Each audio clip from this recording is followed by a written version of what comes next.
Hi everybody, this is Dan Stolbarger. Welcome to this week's KFIR Middle East Update. And just a reminder that you want to make sure you grab the PDF PowerPoint that accompanies this YouTube. Should just be a link on the YouTube page, or you can always go to our website at holygroundexplorations.com. So this is the week of October 29th. And just a few nights ago, the Israeli Air Force, via Apache helicopters, they struck a multitude of Iranian-backed military sites in the Golan Heights. Once again, the cauldron is bubbling with threats back and forth. Israel preparing to take out the nuclear weapons abilities of Iran threatening that if Israel were to strike in any way, it would be hundreds of millions of dollars of damage they'll do to Israel. And it's just sort of going back and forth. But make no mistake about it, things are definitely ratcheting up. This is our news bite section, just a bite-sized things about what's going on. Of course, we have to talk about COVID. The infection rate now in Israel is now 1.01%. It's the lowest recorded in the country since mid-July. And Israel is looking to open up once again, but you have to read the fine print. Again, our ministry, it's been over a year and a half since we've been to Israel, and we're tracking it as best we can. We can't wait to get back there. We know this is something that God has called us to do, to provide the opportunity for people to walk that land, to experience God in a way that I just don't think it's possible any other way than to just put your feet on the ground and walk it, see it, smell it, touch it, taste it, feel it. It's an incredible experience. But with that being said, in the beginning here, it's looking as if vaccinations will be required along with other things. And now we're just trying to wait and weather the storm to see for how long this is going to be the case, because it's been shifting sand. But this is all good news for us to see that the powers that be understand the need to reopen. 80% drop off of tourism in Israel over the past year. It's incredible. Well, let's move on to our major articles. This is a game changer. The things that are going on right now, there are negotiations behind the scenes between the Saudis and Jerusalem. It's ratcheting up. Will the Saudis be a part of the Abrahamic Accords? I keep waiting to hear that it's a done deal. There's a book out. It's in our, you'll see it on the PDF, but this is Joel Rosenberg's new book, Enemies and Allies. Just finished it. Can't recommend it highly enough, especially for those people that are interested in the Middle East and Israel, where things stand at this point in time. And then Sharon and I just got back from a trip to the Oregon coast, and we listened to an audio book from Joel Rosenberg once again. It was called The Jerusalem Assassin, and it's really all about the Saudis and the Israelis coming together and the Abrahamic Accords and the impact that will have on the Middle East. Excuse me. Well, Jerusalem Assassin is a fiction book, but Enemies and Allies, nonfiction.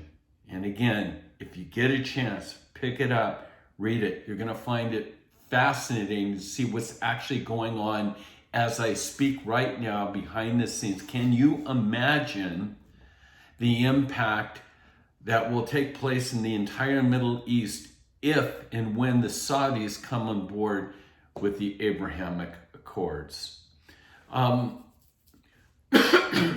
Two-state solution, Biden's position, Consulate in Jerusalem. Things are sort of swirling. Our State Department is escalating the rhetoric against Jewish communities in the biblical homeland of Israel. Again, use whatever terms you want. West Bank. For me, it's easy. It's Judea Samaria. Okay, it's the heartland of Israel. And Israel has published a report that they're basically making housing units over 1,000 for Judea and Samaria. And again, the U.S. is coming back saying we're deeply concerned about the Israelis' government to advance thousands of settlement units. Once again, and they're going to use terms like in the occupied area, in the contested area, in the West Bank. And so this all goes back to this house of cards that's called a two-state solution.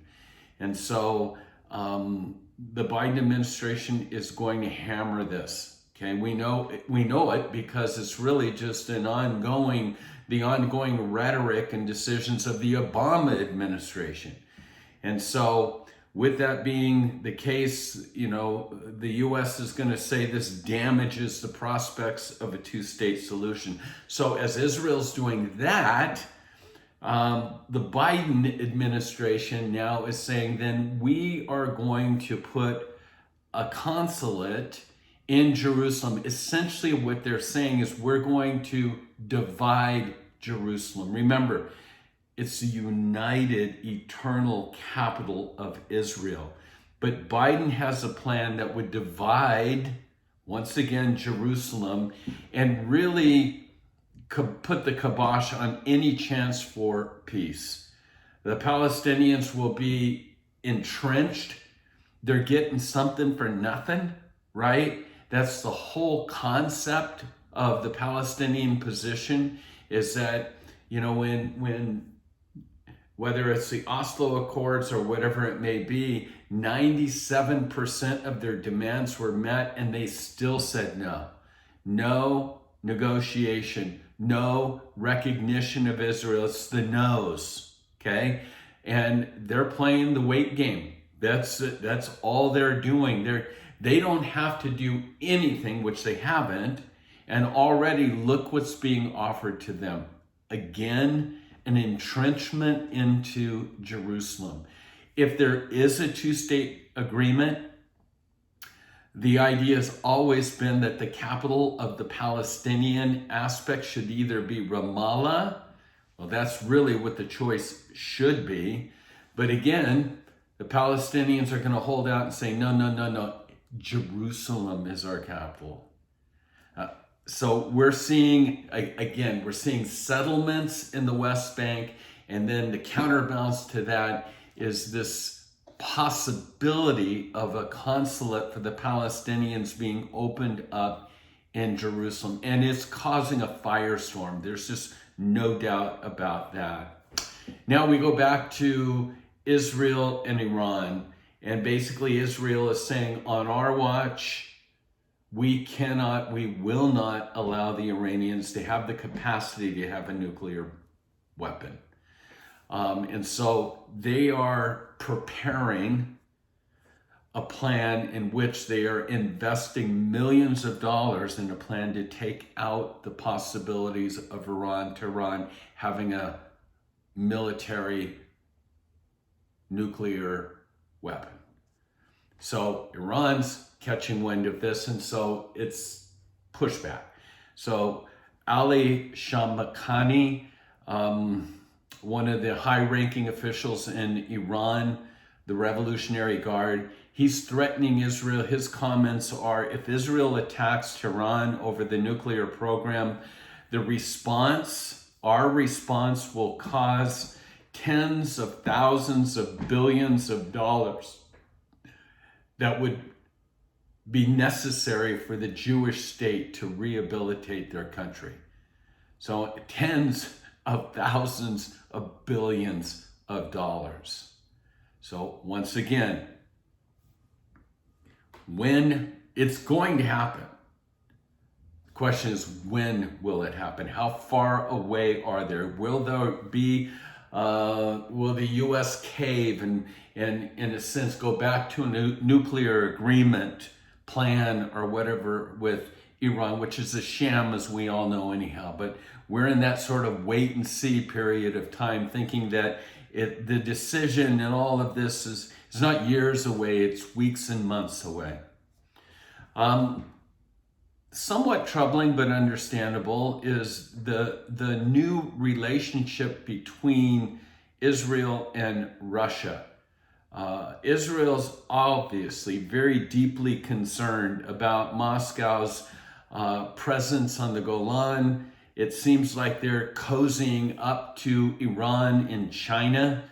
And so now we have this new administration in Israel, right? We have Naftali Bennett, and he just spent a few days in Russia forging a relationship. And it's another one of those we're going to have to wait and see what transpires, because Israel is asking Russia to step back away and not to hinder any of their airstrikes into Syria that's dealing with Iranian proxies, weapons being delivered to Hezbollah. The Russians have given anti-aircraft weapons to the Hezbollah as well as the Syrians and all of that. So it's kind of going back and forth.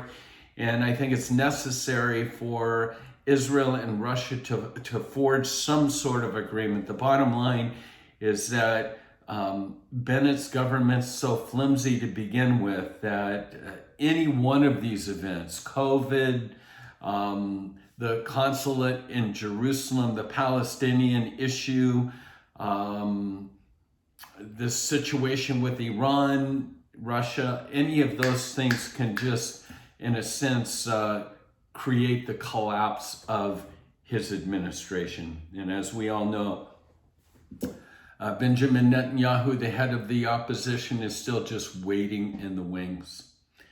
Couple things as we wrap up for this week. I never knew this before, but there's an article here about Johnny Cash being possibly the first Christian Zionist. And there's some lyrics from some of his songs towards the end of his life. You can take a look at those again on our website.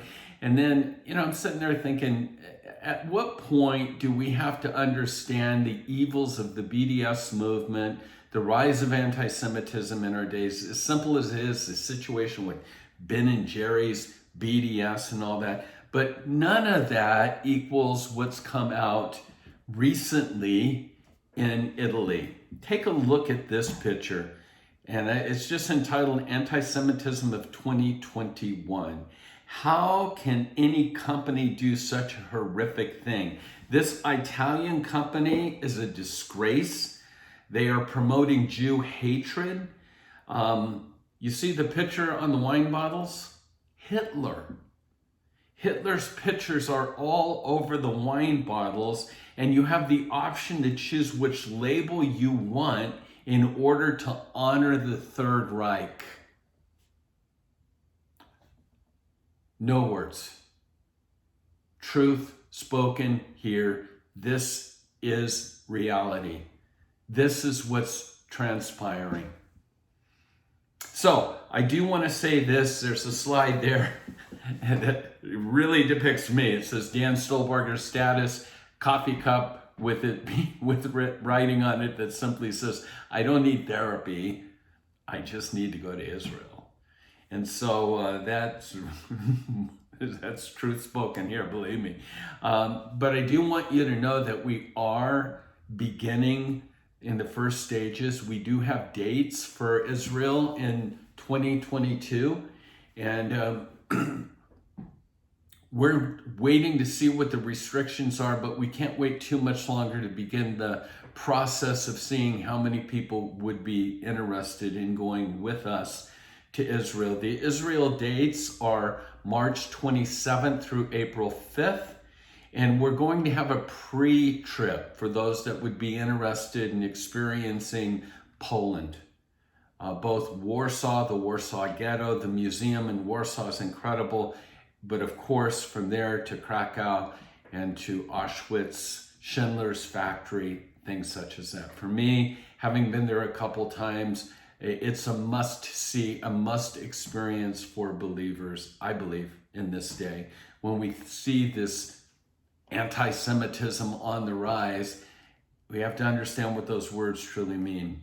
Never forget, never forget. Well, that's our report for this week. God bless you, and I hope you share this with a friend. And till next week, shalom.